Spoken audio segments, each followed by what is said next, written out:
Welcome, everybody, to a brand new episode of The Closers. I am David Aardsma. I'm DA. I'm the resident closer and our resident loser, James Koulidianos. James, say hello. Hi, everybody. Obviously, Closers brought to you by Man Cave Sports. We have a lot to talk about today. I had a nice little long weekend in Atlanta with the wifey, so I was out there. I got to see all the Pittsburgh Steelers fans. It was insane, the amount of Steelers fans in Atlanta. They were everywhere. We go out to dinner, there's people like wearing the Steelers jerseys and everything. It was absolutely nuts. So we'll get into the football side, week one of football a little bit, just like one little story there. But to start out, we're going to start out with some baseball. James, this week, it's kind of reported, it's coming out that the Mariners are keeping Jerry Dipoto, the GM of the Seattle Mariners. Seems like he's going to be around. He's not going to get fired or anything. They got rid of Scott Servais earlier on August 22nd. They fired Scott Servais after a 1-8 road trip and just a tough little season. I guess a little ups and downs. James, what is your first reaction to this? My immediate reaction is, what? How are they keeping this guy? It doesn't make any sense. He's made terrible trades. He hasn't brought. They were up 10 games at one point, and they lost that already. It's pathetic. I don't understand how the ownership, including our friend Griffey, keeps Dipoto around. He doesn't make any good decisions. Tell me if I'm off base. So I'm going to say this. I'm going to actually just argue the other side. I actually think it's a good thing they're keeping him. The one thing the Mariners haven't had in the past, since they were good in like early 2000s, is consistency. Is a consistent manager, consistent GM. I know they got rid of Scott Servais, who had been there for a while and done a great job. Obviously, the team was 10 games up on June 18th on the Astros, and now they're 4.5 games back starting the week. They're just above 500 starting this week at 73-71. Without Jerry Dipoto, the team sucks. The team does not suck right now. The team is not great. We all want, everybody expects everybody to be on this incredible level, but the team wouldn't even be where it's at if Jerry Dipoto wasn't even there. So that's my problem with this. We all want to fire these guys the moment we see some problems, but don't forget the reason we are even seeing some problems because they were good. They're a good team and a good franchise right now that's been bringing up good players, especially on the pitching side. It's just they're not finishing off winning that little last extra, and so we just want to burn the ships. No, I disagree with you. Yes, they have brought up a lot of good pitching, but they haven't brought up any good hitters with the exception of Julio Rodriguez, who's having a down year. Why in the flying hell didn't they go out at the trade deadline and do something better than just Randy Arozarena? There were guys out there. Justin Turner. They brought him Justin Turner, and no, there were a whole lot of guys out there. Justin Turner is older than I am. I think he's 70 now. I think he might be too. Yeah. So you got Justin Turner, fantastic, but Justin Turner isn't the answer. He's a good off-the-bench guy at this point of his career. And you tell me there weren't guys out there? I bet you if they offered the right package, they could have gotten Pete Alonso. He was the perfect guy for that team. Why they didn't get him, I have no idea. I think the reason they didn't go after Pete Alonso is they could get him anyways for the same amount of money, right? So why give up the free agents now versus when they can just sign him next year anyways? I think they went after. I think they made two great moves. I believe the Justin Turner trade was a good move for them at the time. Again, down a little bit, not the same Justin Turner as we know in the past, but in that ballpark, that right field or the left field wall, the way they brought it in a little bit, I actually kind of liked it, and I loved the Randy Arozarena. Just they haven't worked out. I love the Randy Arozarena. Man, I was on here. I was talking about it. I am 100% in favor of it. I think they had made two good splashes. I think a hell of a lot better than what the Yankees did and all the positive stuff they got for the Chaz Chisholm move, which is insane to me. You bring in an average player and you're talking about how amazing a move that is. I actually thought they had one of the best trade deadlines there was around baseball. There wasn't a whole lot of crazy, big, huge moves to be had, and they made a couple really good, solid ones. Now, in the offseason, they could have done a lot better job of shoring up that offense, but they do have some of the best pitching in baseball. They do have one of the best bullpens in baseball. So there are things there to be had, and we got to look at this and understand they're even in this position to even have a conversation about bringing in one more bat because of Jerry Dipoto and his leadership. Okay. You and I obviously are very different on the value of Arozarena and Justin Turner. Okay. Like I said, yes. This year, I understand they're not as good as they were in the past, but that they at least went for moves. They went for something, and guys on the market, the guys that actually got traded, those were some of the top guys. Yeah, but those guys that were traded, nobody went out and made the big splash because everybody's still in it at the trade deadline. So nobody wants to give up anything major for a major piece. But if you're the Mariners and you were up 10, you should be going after that major piece, because you and I both know bullpens from year to year, it could be a completely different story. You know, you could be great one year and the next year you're garbage. You know that. Take a look at Edwin Diaz. Okay, every other year they're good though. Yeah, but this year they're good. So this is the year to make that big splash in free agency before the season and at the trade deadline, because that's when right now is when you have the opportunity. What happens if they lose a couple of starters to injury before next season? They're not going to have that starting rotation again. They may not have that bullpen consistency again. So when you have the opportunity, you go for it. And that's the time that you got to do it, is right now. Now, there was one pitcher that is on the market that would have liked to play baseball more this year. Maybe not for the Mariners, but for the Mets. One team you're talking about, Noah Syndergaard on the Terry Collins podcast is talking about how he would have liked to pitch for the Mets, or want to pitch for the Mets, or maybe pitch in the Mets in the future.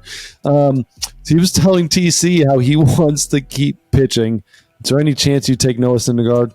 I would take Noah Syndergaard because I know that next year the Mets are going to be a crap show again on the starting rotation side. So why not take a flyer, give him a minor league deal, see what he has left? But the only way I do that is if he goes to my friend at Top Velocity Pro and gets that velocity back, because Thor became like Lady Thor over the last couple of years. I don't know what he had, what's going on, but he was throwing 100. Now he's throwing 93. And that happened to a friend of mine. Wink, wink. I think you might know him at one point, but he was able to get his velocity back. It's a soft 93 too. But yes, Thor, if you're out there listening, Noah Syndergaard, come to Top Velocity Pro. Dude, we'll hit you up. We'll go through the biomechanics, go through the analysis, get all the pitches all locked in, bring your velocity up. Top Velocity Pro, dude, that's what we do. So if anybody else out there wants to be Thor and is thinking the same thing about their high school, their college, maybe trying to play some pro ball, give Top Velocity Pro a chance. So look me up, topvelocitypro.com. Basically look anywhere, Instagram, X, whatever it is, send me a message, hit me up, and we won't be sitting there having to talk to Terry Collins complaining about how you want to play. We'll be doing something about it. Yeah, and Terry Collins, make sure you let him use the bathroom. Yes. Oh, we'll tell that story another time. I'm sorry to cut you off. We're talking about Mets former pitchers. Really quick, I was talking to my buddy Tommy last night. Jacob deGrom, right now, is he a Hall of Famer already? No. Okay, thank you. I just wanted to know that I wasn't crazy. Is Tommy trying to say he's a Hall of Famer? No. I posed a question to him, and he said no, and I said no. But there are people out there who say, oh, he's guaranteed to be in the Hall of Fame. I don't think so. You know what it is? It's the same thinking people that all of a sudden made the National League MVP argument between Lindor and Ohtani, and there's no one else involved in this conversation. The fact that Ozuna and Cartel Marte had incredible years all year, and the only reason they're even in the playoffs because their teams are because those players are the ones that carried them all year. It's the same people that all of a sudden forgot that those guys even exist, right? Yeah. It's the same exact people that, oh, he played for the Mets, must be a Hall of Famer. I'm really getting tired of New York sports fans, just FYI.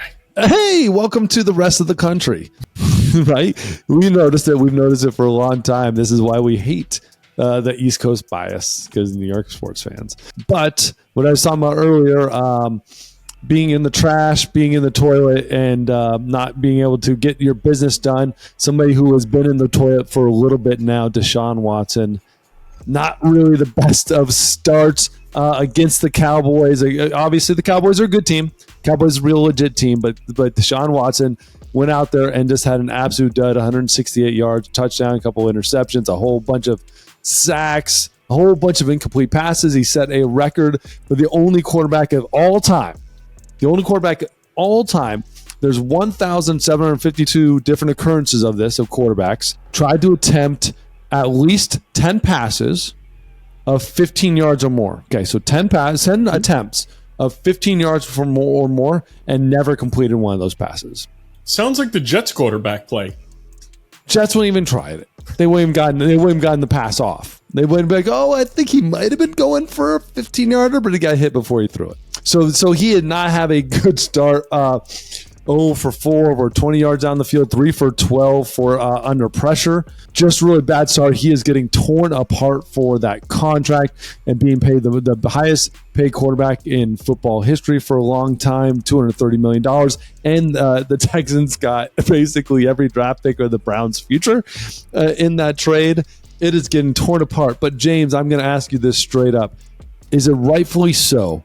99% of the time, I'd say yes. Rip him apart and then send him to a massage parlor so he can get his game back. However, relax and just let go. Yeah, just let it go. However, in this case, his father died the Friday before game 1. The Saturday before game 1, one of his former teammates died. If my father died on a Friday, I'm not playing football for a month. I remember years and years ago when we had Junior on the old podcast, and he told the story about going into a major slump in Cincinnati and them ripping him apart in the media because he was playing so terribly. And what nobody knew was that he found out within 48 hours that his mother had cancer and his father had cancer. I don't know how anybody is... And they were keeping it from each other. Yeah. They weren't telling each other because they didn't want to like basically make the other one too sad.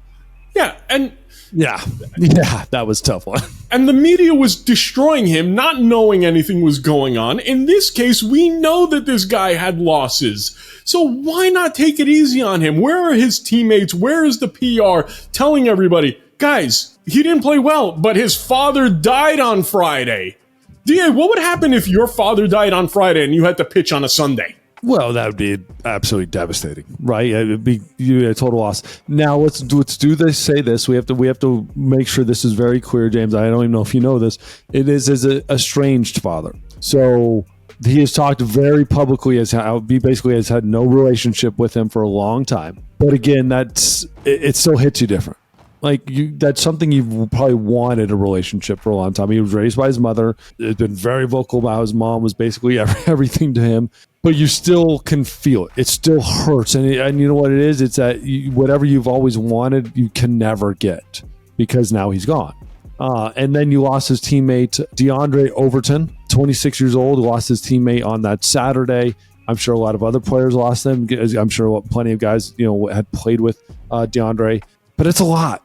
It's a lot to take in. Even if you're a strange relationship, even if things aren't blended or aren't going really all that well, man, it still kicks you in the ass. Now you got to be a man. You got to rise up. You have your job to play. You have your job to do. You have your team to around you. Take it one play at a time and just hope for the best. And then you lose your teammate. Oh man, then you just feel like you can't get back up. Like you're constantly getting kicked out. So to me, I agree with you. I think the problem here that I've noticed is where the hell are the Browns? Where the hell are his teammates? Where the hell is his family? Where's the support coming out and saying, guys, pump the brakes here? Like he's been like, this is a lot to go through and it's a lot to hit you hard. And that's one thing though, too, as a team, you have to recognize if it is mentally getting your quarterback, talking about mental health all the time. Yeah. Then make a move, like take him out of the game and say, dude, you're good, man. Take a breath. Like we got this. And you go for it. I think we're also forgetting that the Cowboys are a pretty damn good team. Like he's gone through a lot, and he faced a pretty damn good team, pretty good defense. Cowboys are expected to be right there in contention with the NFC side. So there's a lot going on there. I think we got to pump the brakes and maybe like care about somebody's mental health a little bit. People forget about everything when it comes to sports fandom. They don't care if someone's suffering. They just want to win. I'm going through some, problems in my personal life, and you get to talk to me about it all the time.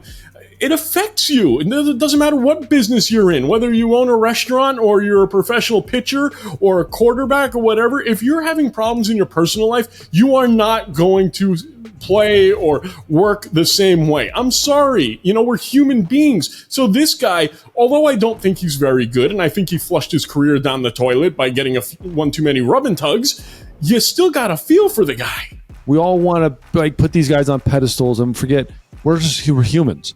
Be human too. Like, sit back and say, dude, I feel bad for the guy. Go out there, you feel bad for him. But I would say this. I think too, the Browns should recognize if he's going through and is that tough, again, separate himself from the game a little bit and so let people know there are things that are bigger than the game. Yes, we need this win. We need the Cowboys. We need to beat them and all that stuff. Like, bigger than that, man. And go out there and win next week and get him right. Make sure he's in the right place and not just gritting his teeth and saying, oh, I'm okay.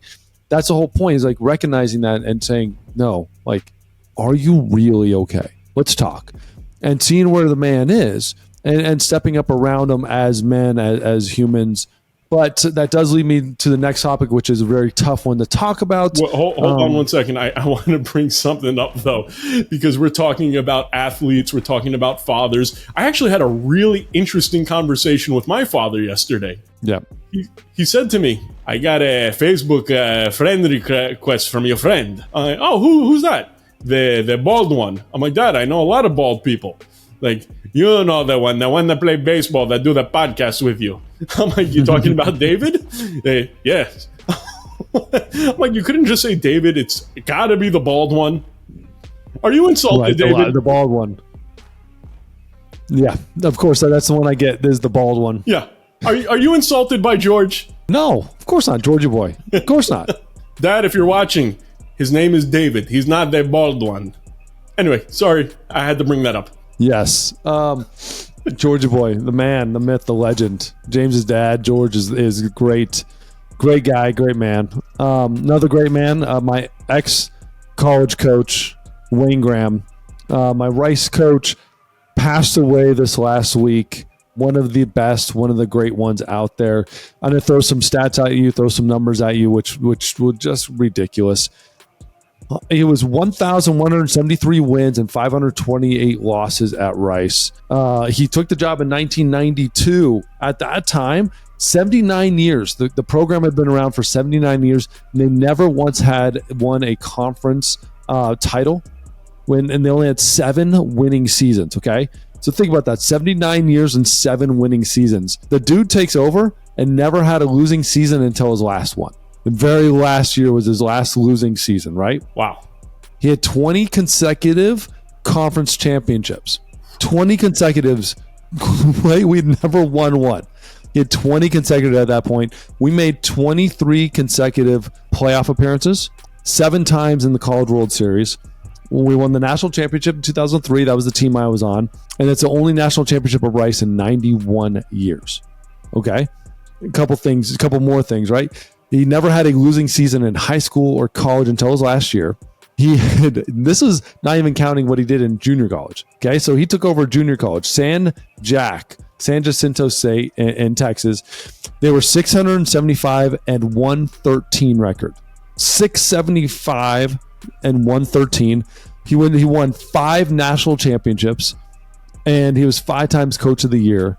He is the only coach at the time to ever have 3 players drafted from the same team in the first round, let alone in the top 10 picks. He coached Roger Clemens, Andy Pettit, Lance Berkman, Jose Cruz Jr., Anthony Rendon.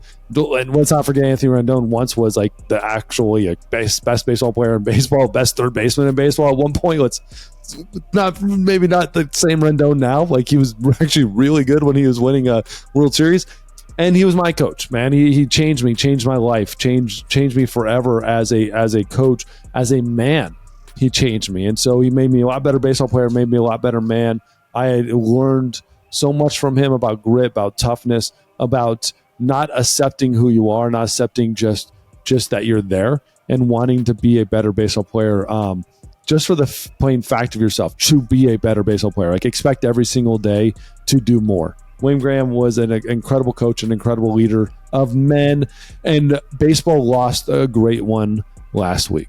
You started at Penn State and then you went to Rice. How big of a part was the coach in getting you over there? Tell me a little bit about that transition and why you went to Wayne. Okay, so and to try to make a long story short, I'm going to try to knock this up really quick here. So in high school, under Coach Mark Johnson and stuff, we lived in Colorado. My parents took a job in Houston. I go to Penn State. I had to throw bullpens in the offseason, so I go down to Houston, and a guy named Butch Gutzman. I threw a bullpen for him, and with his son was a catcher at Rice. His other son was a catcher at Wake Forest. At the time, they were like 1-2 in the country.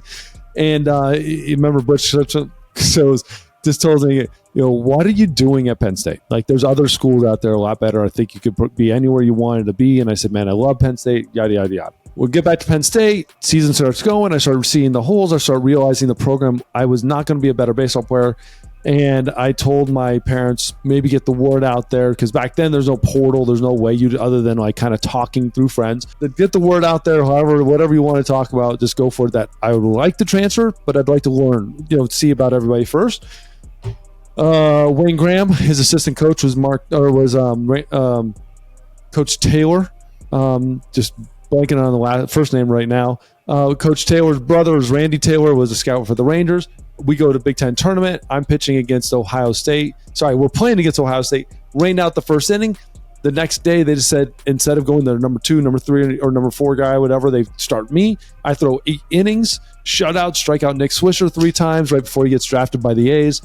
And Randy Taylor says, you guys need him. You guys go get this Aardsma guy. I go down there the next week to take a visit. And Wayne on the spot says, I got no money. I got nothing to promise you. Will you come here? And I said, hell yeah, this is incredible. Out there watching, they got 2 first rounders that year, John Skaggs and Kenny Baugh. And eventually he did say, if John Skaggs signed, I get half of his money. And me and Vinny Sinisi will split that. Ended up being a pretty good deal for Rice, because Vinny Sinisi ended up going in the second round. I think it might have been National Player of the Year. I don't know. But he was Boris agent, got way more money than I did in the first round as a second round draft pick. And we won the national championship. That's how he got me, man. It's just by plain damn luck. Your wife told me a story where you were taking a shower at Penn State and Jerry Sandusky walked in, and that was the reason? No? No. No. That was definitely not the reason why I left Penn State. I actually love Penn State. I love everything about Penn State except for the baseball. I loved football. I love the people. I love the environment. I love the going to parties. I love the baseball house. I still have so many friends I talked to from Penn State, and I would have never wanted to leave. But I realized I was not going to be the baseball player I needed to be, that I wanted to be in the future by being there, and it hurt my heart so much to transfer. God, it hurt. I'm still Penn State through and through, and I would have given anything to not have transferred. But I had to, for myself, and ultimately I have no regrets. That's cool, man. Well, I'm sorry that you lost your coach. From everything that I've heard, you sound like a really good guy, and I know that affected you, so I'm sorry for your loss, Ards. What else you want to talk about today? You know what? I totally forgot. I totally forgot. James, hold on. Keep talking. Talk amongst yourselves. The topic is Ohtani. Is he going to get 50-50? Whether or not Ohtani's going to go 50-50, he's going 50-50. There's no question in my mind. And I love patting myself on the back because since 2016, I have been the man touting Ohtani. And I thought we were going to have a whole show without Ohtani, but because my partner is not prepared, I had to go on a rant. No, yeah, I had it sitting down right next to my desk. I was ready for it. This is my Wayne Graham painting. I need to get a frame and put it up. Wayne Graham, brother. Looks like Ty Cobb. Yeah, he's a son of a bitch like Ty Cobb, man. They're tough. I'll say that. Wayne Graham was a tough man, was a tough manager, but at the same time, he got the very absolute best out of you. He is not easy to play for.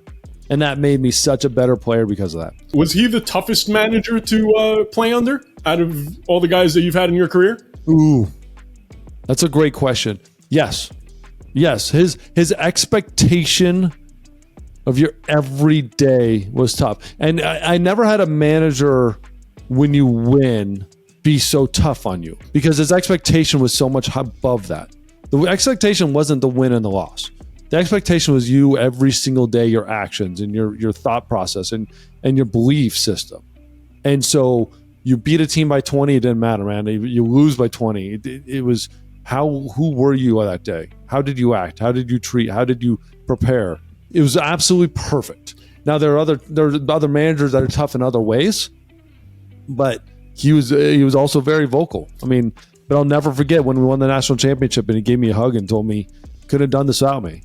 And he said because there was points in the season where he wanted to get rid of me, and rightfully so, probably. But I needed to change as a man, and he forced me to change, and because of that, we won the national championship. I know exactly how he feels, or he felt, because I can't tell you how many times during this podcast I want to just get rid of you, but I'm stuck with you, and eventually we'll win a national championship together.